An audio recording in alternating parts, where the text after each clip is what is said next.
What's going on, everybody? Happy Wednesday.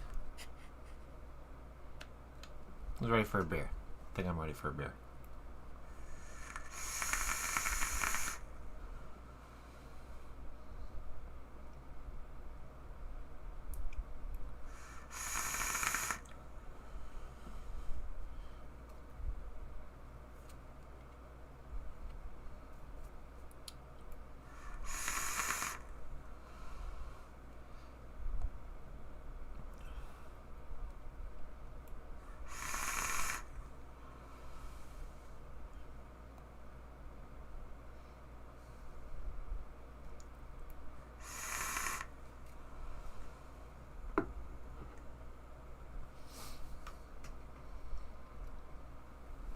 What's up, Duchess? What's up, Kentucky? How you guys doing?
Up, 3 o'clock, people.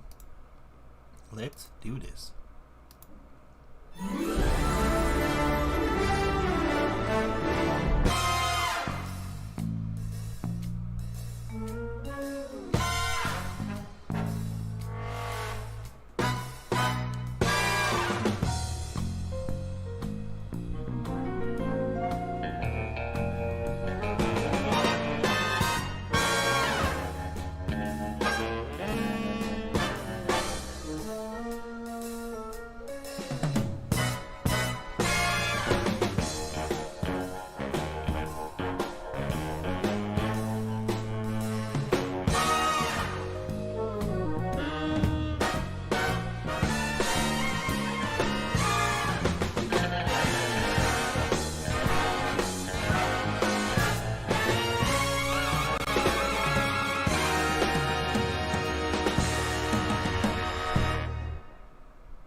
Boom. What is going on, ladies and gentlemen? Happy Wednesday to you all, and welcome to another live beer review. Today we got another one from Great Lakes. I think I've only done one beer from Great Lakes so far, but we got a second one here that I'm pretty excited to talk about, because today we're going to be looking at their I don't know, like Bierwolf or Bierwolf. It's their Dunkelweizen. They came out with this one. It's like their kind of January release. And it's more of like it's a German style kind of Weizen kind of beer, which I'm actually excited for because I like trying new varieties of beer and different kind of styles. So this is definitely in that category of a style that I don't really drink that often. So I'm really excited about this one. It is where's the percentage? Where's the ABV? It's a 6.6% with 25 IBUs, and yeah, this is a Dunkelweizen ale brewed with chocolate, orange peel, and cold brew coffee. So I'm really kind of excited to see how that like orange peel is going to mix in with like those kind of roasty coffee notes along with those like chocolatey notes. Maybe I'm curious if they use the milk or dark chocolate in this. Maybe it's going to be, I'm guessing since it's like lower on the IBUs, that it's going to be a little bit more of like a milk chocolate situation, hopefully. But who knows?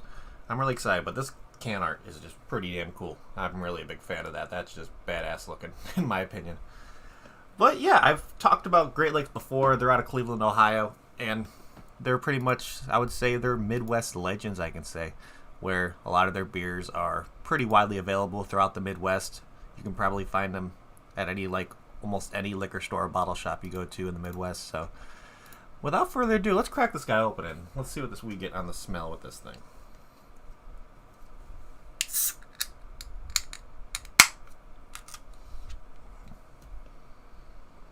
Oh yeah, getting like definitely like really like maybe like coffee, caramel, kind of chocolatey notes on the nose. I'm thinking this is probably going to be like a dark kind of amber color to it. Not going to be like a full color of a stout, but I'm guessing it's still going to be like a darker brown kind of situation. But yeah, it smells delicious. So let's pour this guy and see what this is like. So be drinking out of my untapped tall boy glass today. And let's see how this pours.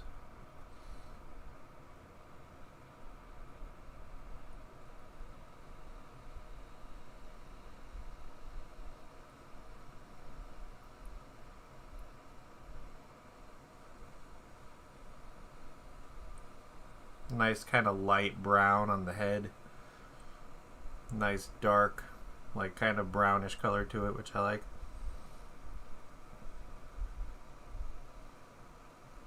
Yeah, look at that. Oh, actually a little bit darker than I thought it would be. Kind of looks like it's kind of on that dark brown. I was thinking it was going to be more amber in color, but this also has been sitting since January, since it's been released. I don't know, my dad probably got it in like February or March around there. But yeah, look at that. It's a nice color to it. Definitely still has those like kind of like a barley kind of coffee kind of smell to it. Definitely getting different like kind of German influence smells for sure. But yeah, it smells delicious. So let's give this guy a try. So cheers, everybody.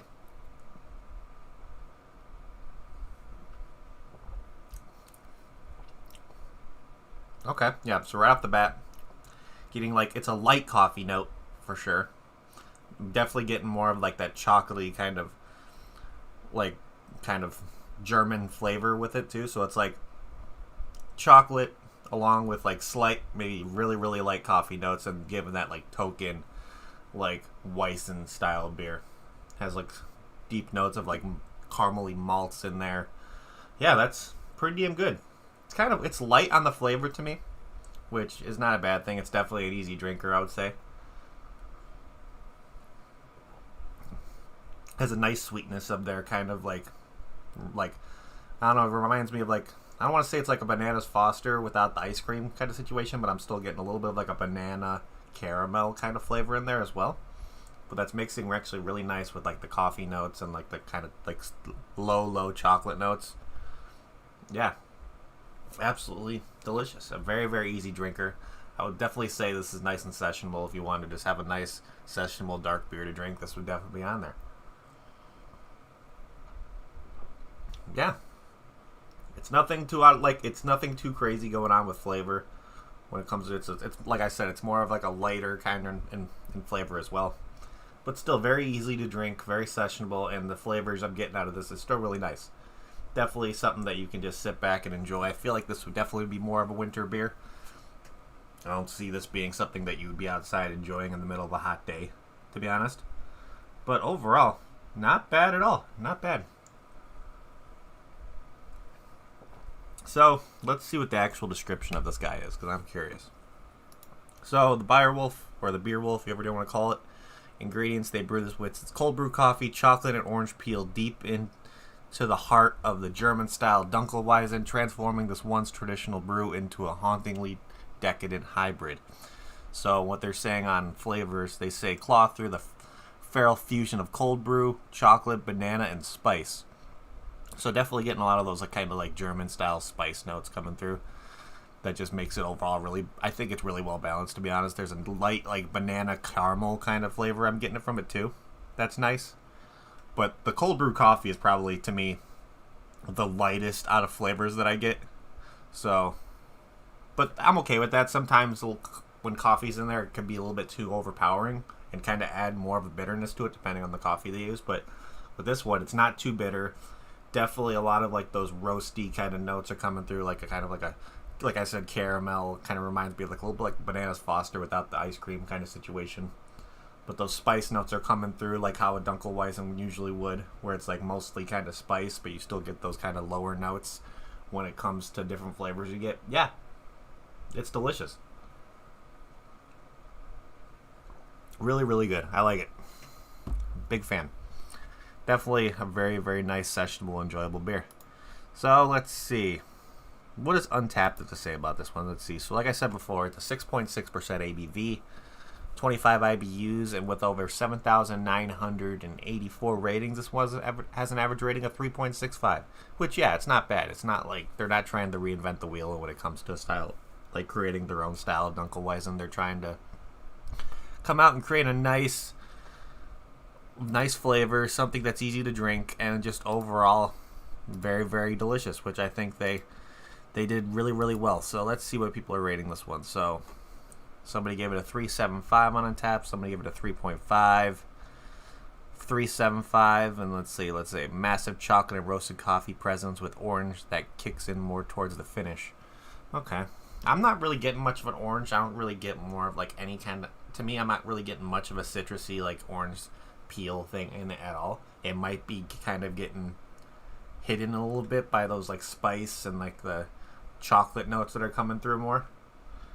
But, or maybe it's, to me, it might be in there to kind of like balance it out a little bit, which I think it's doing a pretty good job. But I'm not really expecting I wasn't expecting like heavy kind of citrus flavors in this, just because I feel like the spice notes and the chocolate would be those more predominant flavors. But when it comes to having those kind of things in beer, those are the things that pretty much hit you up front mostly. But yeah, overall, not bad at all. This is definitely something I can enjoy a 4-pack of, for sure. Pretty damn tasty.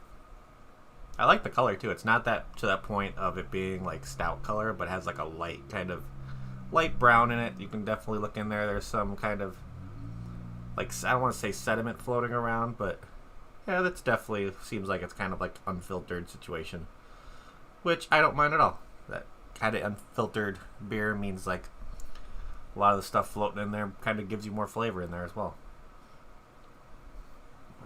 But overall, really nice, really smooth. Has like a effervescent, like bubbly mouthfeel along with like a slight creaminess in there, which is nice. Yeah, pretty damn good. So let's see, what else we got on tap? Somebody gave it another, let's see, another 4 out of 5. We got a 3.75 saying tasty. We got a 3 out of 5. Let's see, 3.5, 2.75, 4.25. So yeah, it's a little all over the place when it comes to ratings, but that's okay. So let's start going down our little rating scale here, because why not? Let's see. Let's look at can art first. Can art, yeah, Great Lakes always kind of makes really nice can art when it comes to their stuff. Has really kind of nice, unique. It's not like a full label situation to where it's just label going around the side. It's like the full-on can, so like this, it's like the wrapping that kind of seals on there. You can kind of see where it's like that seal line right there. But yeah, the can art's really nice. They always do really cool like art with their cans, which I can appreciate. So this is definitely really, really nice. I'd give this like a nice, like a 4, for me, this is like a 4.75, almost a 5 for can art. I'm a really big fan of like kind of like gory kind of looks, so like a werewolf situation with this. This would definitely be something that catches my attention at a liquor store or a bottle shop for sure, because it's just definitely a very unique kind of can art. It's really nice. Very, very nice. Has that kind of drawn look to it, to where it's like you can kind of see it being like it's from a comic book. But yeah, absolutely really, really cool can art. Really, really cool. And I guess this is out of their Legendary series as well. So from what I remember when it comes to the Legendary series, I know they have a couple ones out of that. But let's see. So yeah, you got the Bierwolf, you got the Chill Wave as part of the Legendary series. You got the Lake Erie Monster. You got the Tidal Fury, and then let's see, the Nosferatu, their Imperial Red IPA, which they have really unique kind of different styles of beer too. So like they got your pale ales, you got your lagers, they got your ambers kind of situation. But when they kind of do like different stuff, so they have like a Mexican lager with lime, and then like the Chill Wave, which is like their kind of version of a double IPA, and then they have one that they kind of worked with the Cleveland Indians with the Rally Drum Premium Lager, which is something that you would expect to be sold at a baseball game, which is really cool. Knowing that they kind of go around the board when it comes to styles of beer they make, kind of that fit the realm of being more of like a highly available beer, which I can respect. Really, really nice. I would definitely like to try that Nosferatu freaking Imperial Red IPA. That would be interesting. Very, very interesting. But yeah, really, really cool. Great Lakes is pretty widely available throughout the Midwest. I think you can probably kind of see them going around the East Coast too. I'm not sure if I don't know if I've seen them kind of going towards like the West Coast situation, but definitely more on like the East Coast, Midwest side of things. You could probably find them pretty frequently because they're in Ohio, so you could probably see them going into like Pittsburgh and all that stuff. But yeah, really, really solid. I'm a fan of this one. It's a nice, easy drinker. Not good on the flavor. It's not too overpowering on flavor. It's lighter, but overall the flavors are still there, and it was nice. Very, very nice. So let's see. If I got this beer in a flight at Great Lakes, would I get another one? To be honest, yeah, I probably would. It's nice. I really enjoy it. If I was just looking for a beer that I could just sit back and enjoy and not have to like worry about higher ABV and kind of just sit. Not maybe if I wasn't in a mood for an IPA or something, if I didn't want a lager or a Kolsch or any kind of style like that, I can definitely see myself going back and drinking a couple more of these because I just like the flavor it gives me. I like those kind of deeper notes. I like definitely beers would have that more of that spiced flavor, which is quite common when it comes to German style beers. When it comes to like a German style like Hefeweizen kind of situation, you can kind of get some little bit of spice notes and like different kind of like Pilsners and all that, with like a bunch of wheats when it comes to the Pilsners that are lighter in flavor, but it's crisp, refreshing, and all that. But this kind of takes all those dark notes that you enjoy when it comes to like using like how they say they use the chocolate, they use the spices, where like deep, like kind of like star anise kind of situations, or like clove I can see being one they used in this, just because it kind of well rounds it all. But yeah, very, very good. They actually show on their website too, which is really cool when you look at this beer. They actually tell you what it pairs with. So with this one, with the Bierwolf Dunkelweizen, this one pairs well with Gouda cheese, ham, banana cream pie, and a full moon. I really like the full moon part of it, but I can definitely see like this kind of beer with like kind of like all like the clovey kind of spice notes. I can definitely see that pairing well with ham. I don't really think I've had Gouda cheese that often, so I would like to see how this would pair with the Gouda cheese. But that banana cream pie definitely has my interest. I'm curious why. I'm guessing with the whole like coffee chocolate situation, pairing with a banana cream pie would actually be quite delicious in my opinion. That actually seems like it would be a pretty good combo. But overall, yeah, this one's pretty damn solid. Pretty damn solid. I like it. I like it a lot. Like I said before, they weren't trying to reinvent the wheel with this. They were just trying to come out with their own take of a Dunkelweizen, where it's like they took traditional flavors when it comes to spices and all that stuff and kind of incorporated the cold brew coffee and then the chocolate in there, which is nice. Kind of rounds it out, makes it really well balanced. Very, very easy to drink. Okay, so on that 903 one, Duchess in Kentucky, the one Duchess you're drinking right now is not the one that I have coming in. I think the one I have coming in is supposed to be showing up like tomorrow or something. But the one that we're talking about, it's called Java the Stout, I think it is. It's their own take on like a kind of like a coffee stout kind of situation, I think. Where, so like you're drinking like one of their Berliner Weisses right now, where the one Kentucky saving is that coffee stout that he got from his liquor store. That's the one I have coming on this next crate, which I'm pretty excited about. That should be coming within like the next day or so, I think. I think from last time I checked the tracking, it was saying my local facility was just waiting to scan it in kind of situation. So it's in my state, it just hasn't arrived to me yet. But let's kind of get down to the final rating of this one and see what my final thoughts are. Like I said before, flavors are really good. They mesh well together. It's lighter on flavor, which is okay at times, just because sometimes having something that's lighter is nice. I mean, sometimes you want to get hit in the face with like just crazy amounts of like spice, chocolate, all that kind of stuff, but you're not going to get that with this. You're going to get a nice bubbly mouthfeel along with like a slight creaminess to it. Lighter kind of spice notes along with like those chocolate caramel, like how I keep on describing of like a Bananas Foster situation without ice cream, to where it's like that kind of caramel and like banana kind of flavor, which I have to like. I actually really do like, but it's nice. Very, very nice.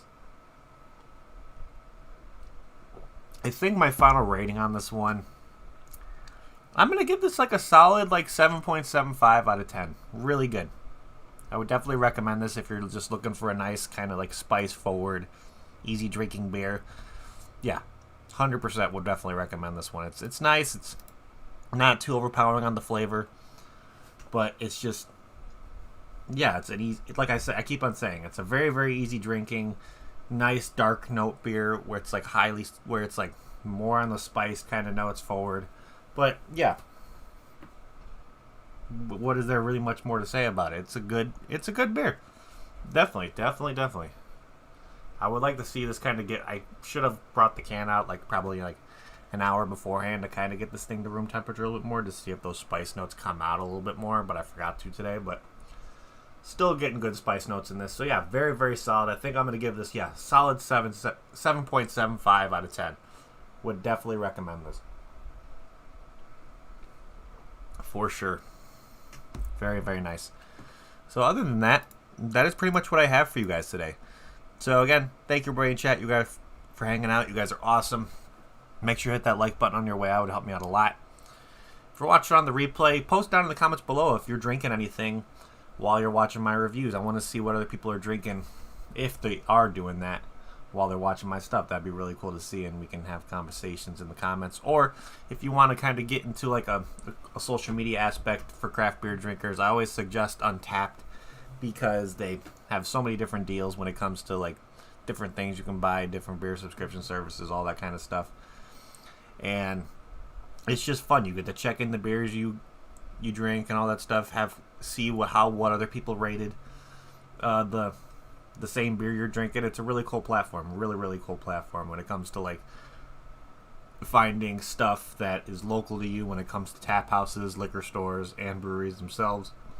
So very, very cool app. So if you're on Untappd and haven't shot me a friend request yet, my link to my profile is down in the description below. So make sure you do that if you want to kind of get on the same aspect of just being on your own craft beer social media thing, which I think is really cool.